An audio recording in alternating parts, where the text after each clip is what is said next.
I want to play a clip for you by Nick Fuentes, who is a rising star in the conservative movement. And I want you to listen very closely to how he discusses the age of consent.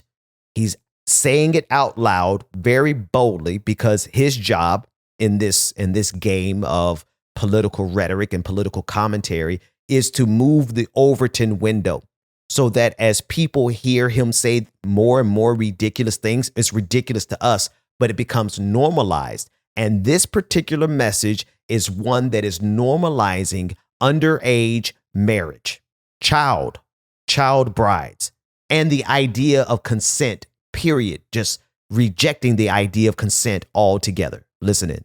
I think the age of consent should be lower. I don't even really believe in the concept. You want to know why? Because marriage is consent. You want to know what's wrong with sex?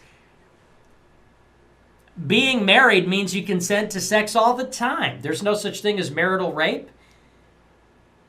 Because when you marry a person, you have a marital obligation to give your spouse sex whenever they want it. It's literally Catholic doctrine. So, you know, the only moral way to have sex is within marriage. The only way to get married is to consent to sex on demand. And both partners agree to that. That's their obligation. It's a mortal sin to deny it. So that's how's that for consent theory? That's my age of consent. It's not age of consent, it's age of marriage. Age of consent. What is this? What is this? Christians have no use for such things. Christians have no use for such a concept. You get married. A Christian doesn't have sex with anybody. A Christian has sex with their spouse within marriage. And nobody's getting married at a prepubescent age. People get married when they're at a reproductive age, when they're adolescents. And so, that, you know, I'm just redefining it. You know, what he said at face value is horrific enough, right? This idea that there's no such thing as marital rape, that as soon as you marry someone, you are, it is a mortal sin to not allow them to have sex with you on demand. Then add on top of that he wants to do this to girls. Girls at 10 years of age are old enough to reproduce, Nick. These